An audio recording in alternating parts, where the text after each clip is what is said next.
Ներքաղաքական զարգացումների տրամաբանությունը մեծապես կախված է Հայ ազգային կոնգրեսի առաջարկների շուրջ իշխանության արձագանքից։ Այս մասին այսօր հրավիրած ասուլիսում նշեց Հայկական ժամանակ օրաթերթի գլխավոր խմբագիր Նիկոլ Փաշինյանը, պատասխանելով մեր այն հարցին, թե արդյոք հավատում են, որ նախագահ Սերժ Սարգսյանը կերկխոսի կոնգրեսի հետ արտահերթ նախագահական ընտրությունների շուրջ։ Նիկոլ Փաշինյանը ընդգծեց, թե կոնգրեսը ունի իր պատասխան քայլերը եւ Սերժ Սարգսյանի կողմից երկխոսության գնալու եւ չգնալու դեպքում։ Հայ ազգային կոնգրեսը երբեք չի գնա անպարկեշտ գործարքների։ Ուրեմն ես դա ասում եմ միանշանակ։ Եթե նման բան տեղի ունենա, նշանակում է դա նույնն է, թե մարդ խաչ քաշի իր ապրած ամբողջ կյանքի վրա։ Հակադարձելով այն պնդումներին, թե Տեր-Պետրոսյանը վերջին շրջանում այլևս չի պահանջում Սերժ Սարգսյանի հրաժարականը եւ փորձում է նրա այդ երկխոսության գնալ, Նիկոլ Փաշինյանն ասաց, թե նախագահի հրաժարականի համար կան մի քանի մեխանիզմներ եւ կոնգրեսի առաջարկած երկխոսությունը կամ բանակցությունը այդ մեխանիզմներից մեկն է։ Բանակցությունների օրակարգ ենք առաջ քաշում արտահերթ նախագահական ընտրությունները։ Արտահերթ նախագահական ընտրություններ հնարավոր են քաղաքական process-ում երկու պարագայում, երբ որ impeachment տեղի ունենա եւ հրաժարական տեղի ունենա։ Երբ որ մենք ասում ենք, որ բանակ երկխոսությունը տեղի ունենալու արտահերթ նախագահական եւ խորհրդարանական ընտրությունների կարգախոսում, դա արդեն ենթադրում է, որ Սերժ Սարգսյանի հեռանալու պահանջը ուժի մեջ է, որովհետեւ եթե Սերժ Սարգսյանը չհեռանա, արտահերթ նախագահական ընտրությունները ինչպես են տեղի ունենալու։ Իդեպ մարտի 1-յան իրադարձություններից 3 տարի անց այսօր լրագրողները Նիկոլ Փաշինյանից հետաքրքրվեցին, թե արդյոք 10 զոհերի սպանության հարցում ընդդիմությունը չունի իր մեղքի բաժինը։ Ընդդիմությունը իր մեղքի բաժինը ունի այն բանում, որ թույլ է տվել, որ Հայաստանում ձևավորվի այնպիսի լկտի իշխանություն, որը կարող է Երևան իր մայրաքաղաքի կենտրոնում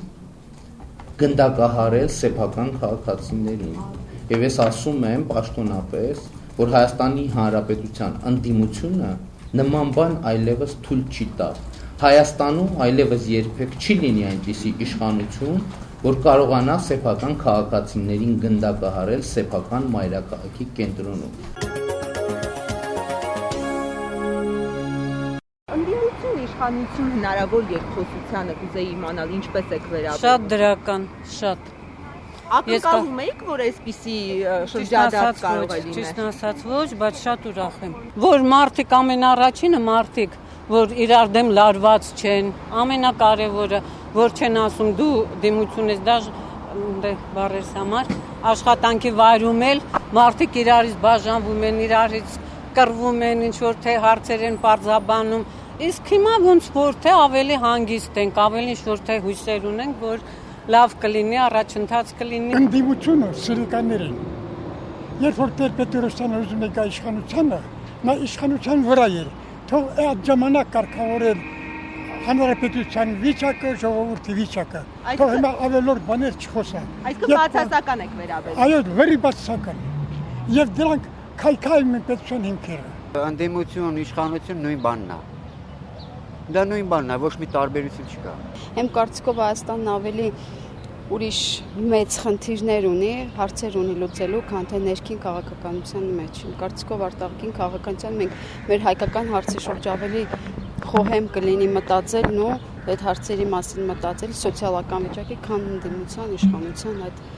կռվի։ Այս երկրում ինչ-որ հույս կա, ամեն ինչ իրանց ձեռի տակ է, իրանք ոնց ուզում են, հենց էլ անում են։ Արդարություն չկա այս երկրում, ոչ միտեղ արդարություն չկա, ոչ միտեղ։ Իրանց ձեռքն է, իրանք ոնց կուզեն, անենց է կանեն, բայց իրանք կարան ներկայացնել նենց, որ իրանք չէին ուզում, բայց որ դուք եք ուզումը տենց եղա, բայց տենց բան չկա, իրանց ձեռքում է, ոնց կուզեն, խաղալիք են կոմեք, գնդակը ոնց է, ոնց ուզում ես, նենց գլորում ես գնում է։ Նույնն էլ մենք ենք իրանց համար, իրանք ոնց կուզեն, որ կոմով կուզեն, կգլորեն կգեն։ Իսկ արտահերթ ընտրությունների օրակարգը ընդդիմության ինչպես եք դրան վերաբերվում։ Բացասական, որովհետև քանի ամիս է մնացել։ Չէ, հիմա նորից անենք, չանենք, ընդդիմություն, դիմություն, այդ ամեն ինչը թող սպասենք ամեն ինչ ոնց որ ասում է իր հունով որ գնում է, ամեն ինչը լավ է լինում։ Պետք չի արտահերթ ընտրություններ, որովհետև դա նորից էլի ցնցումներ են, դա նորից էլի ժողովրդի մեջ ինչ-որ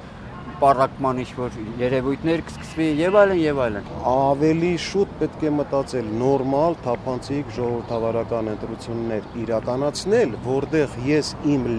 տված ձայնի տերը կլինեմ։ Արտահերթ ժողովուրդ միևնույնն է, մենք ռեալ իրավիճակում ենք ապրում։ ով պիտի անցնի, նա էլ կանցնի, արտահերթ լինի, թե ժամանակին լինի, ով անցնելու է, նա էլ պիտի անցնի։ Իմ կարծիքով դրա վրա ժամանակ ծախսել, իմաստ չունի, մնացած կարևոր հարցերի մասին պիտի մտածել։ Կարծում եք, որ արդար չեն լինի այդ ընտրությունները։ Միանշանակ ոչ։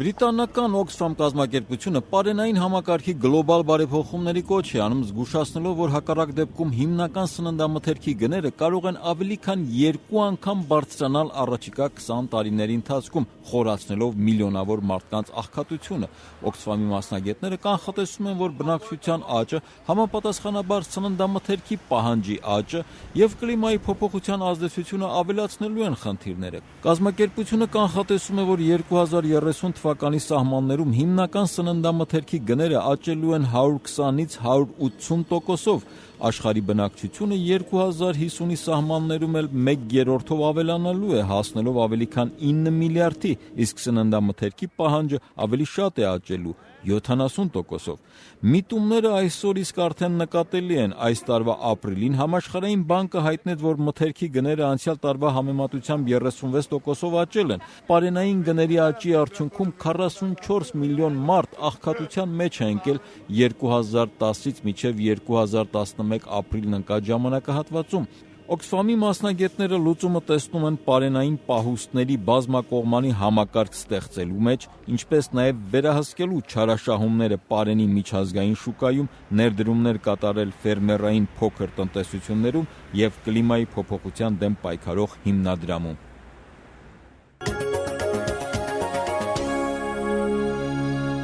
Վանաձորի ծայրամասային 3-րդ մաս եւ տարոն 4 բնակելի թաղամասերից մոտ 2 կիլոմետր հեռու Սարերում է գտնվում Վանաձորի քիմիական գործարանի պոչամբարը։ Այն խորհրդային միության փլուզմամբ չի շահագործվում, սակայն մասնագետները պնդում են, թե չշահագործման պայմաններում եւս պոչամբարը վտանգավոր է։ Վերևի հատվածում անասունների ինչ որ սարեր են, գոմեր են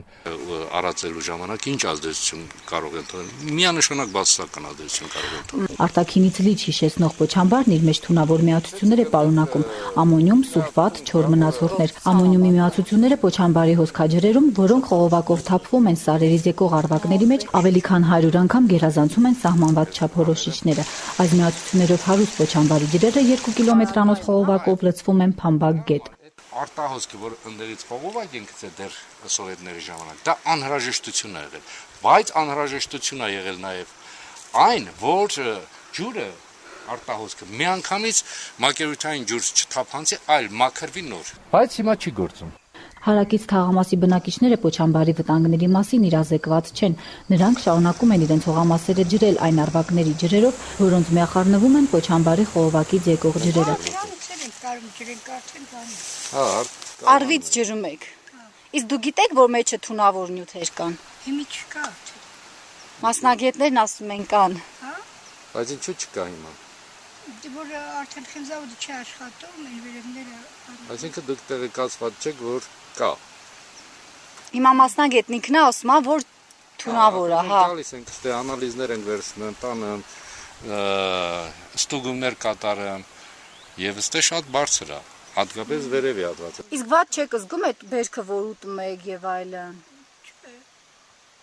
Լավ է բերքը դուրս գալիս։ Անասուններն էլ խմում ոչ բաներ չի։ Համաճարակաբանները չեն ուսումնասիրել, թե հողամասերի պտուղները որքանով են թունավորված ու ինչ ազդեցություն կունենան մարդու առողջության վրա։ Կոտինյանը սակայն չի բացառում նման ազդեցությունը, հատկապես պոչամբարից տարածվող փոշու ազդեցությունը, որը նաև կենդանիների միջոցով կարող է փոխանցվել մարդուն։ Դա կախված է, ասենք,